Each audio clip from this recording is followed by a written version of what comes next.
Selamat pagi semuanya. Bagaimana kabar kalian hari ini? Semoga kalian sehat selalu ya. Nah, kemarin kita sudah belajar tentang hakikat pembelajaran. Hari ini kita akan melanjutkan dengan komponen-komponen pembelajaran.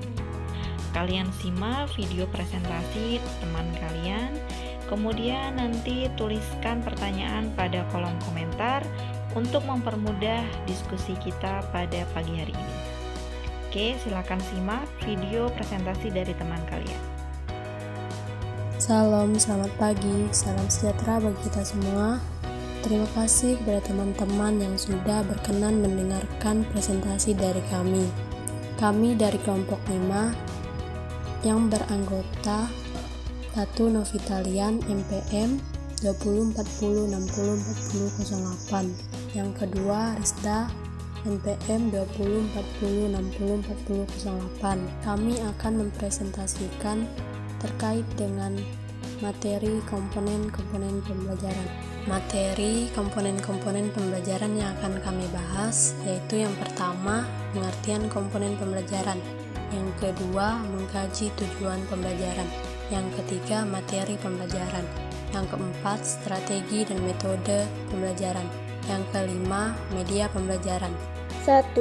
Pengertian komponen pembelajaran. Komponen pembelajaran adalah kumpulan dari beberapa item yang saling berhubungan satu sama lain, yang merupakan hal penting dalam proses belajar mengajar. 2. Mengkaji tujuan pembelajaran.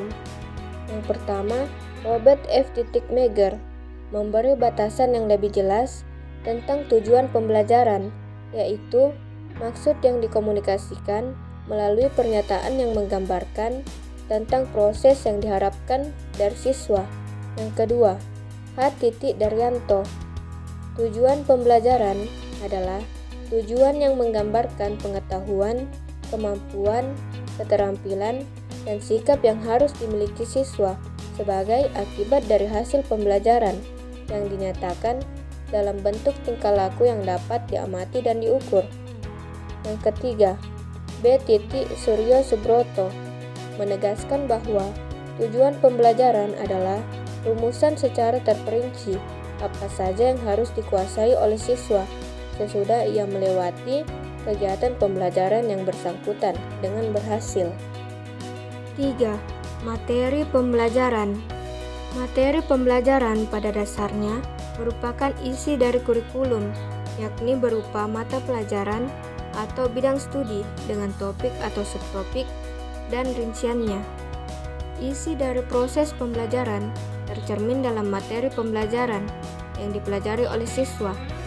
Saiful Bahri Jamarah menerangkan materi pembelajaran adalah substansi yang akan disampaikan dalam proses belajar mengajar. Tanpa materi pembelajaran, proses belajar mengajar tidak akan berjalan. Kriteria materi pembelajaran. Yang pertama, kriteria tujuan pembelajaran. Yang kedua, materi pembelajaran supaya terjabar. Yang ketiga, relevan dengan kebutuhan siswa. Yang keempat, kesesuaian dengan kondisi masyarakat. Yang kelima, materi pembelajaran mengandung segi-segi etik. Yang keenam, materi pembelajaran tersusun dalam ruang lingkup dan diurutkan yang sistematik dan logis. 7. Materi pembelajaran bersumber dari buku sumber yang ahli dan masyarakat yang baku. 4. Strategi dan metode pembelajaran. Strategi pembelajaran adalah suatu rangkaian kegiatan yang telah dirancang guna mencapai tujuan secara efektif dan efisien yang dilakukan oleh guru dan siswa. Metode pembelajaran adalah cara melakukan atau menyajikan, menguraikan, memberi latihan isi pelajaran kepada siswa untuk mencapai tujuan tertentu dan untuk membantu proses belajar mengajar agar berjalan dengan baik. Macam-macam metode pembelajaran. Yang pertama, metode ceramah. Metode ceramah adalah suatu bentuk penyajian bahan pengajaran melalui penerangan dan penuturan lisan oleh guru kepada siswa tentang suatu topik materi. Dalam ceramahnya, guru dapat menggunakan alat bantu atau alat peraga seperti gambar, peta, benda, barang tiruan, dan lain-lain. Yang kedua, metode diskusi. Metode diskusi adalah metode yang dimana guru memberikan suatu persoalan atau masalah kepada peserta didik, dan peserta didik diberi kesempatan untuk berkelompok dan menyelesaikan masalah yang diberikan oleh guru. Yang ketiga, metode demonstrasi. Metode demonstrasi adalah cara penyajian pembelajaran dengan meragakan dan mempertunjukkan suatu proses, situasi atau benda tertentu yang sedang dipelajari, baik dalam bentuk sebenarnya maupun dalam bentuk tiruan yang dipertunjukkan oleh guru atau sumber belajar lain di depan seluruh siswa. Yang keempat, metode tanya jawab. Metode tanya jawab adalah penyampaian pelajaran dengan cara guru mengajukan pertanyaan dan murid menjawab. Dalam metode tanya jawab terdapat kelemahan dan kelebihan, sehingga seorang guru benar-benar harus memperhatikan kesesuaian materi pembelajaran dengan metode yang akan digunakan. Yang kelima, metode eksperimen. Metode eksperimen adalah suatu cara mengajar di mana siswa melakukan suatu percobaan tentang suatu hal, mengamati prosesnya, serta menuliskan hasil percobaannya. Kemudian, hasil pengamatan itu disampaikan ke kelas dan dievaluasi oleh guru. Jadi, fungsi dari metode pembelajaran yaitu untuk memudahkan dan melancarkan proses belajar mengajar, membantu guru dalam menjelaskan berbagai macam materi kepada siswa, dan membuat siswa menjadi aktif, berani, dan mandiri. 5. Media pembelajaran. Media pembelajaran merupakan salah satu cara atau alat bantu yang digunakan dalam proses belajar mengajar.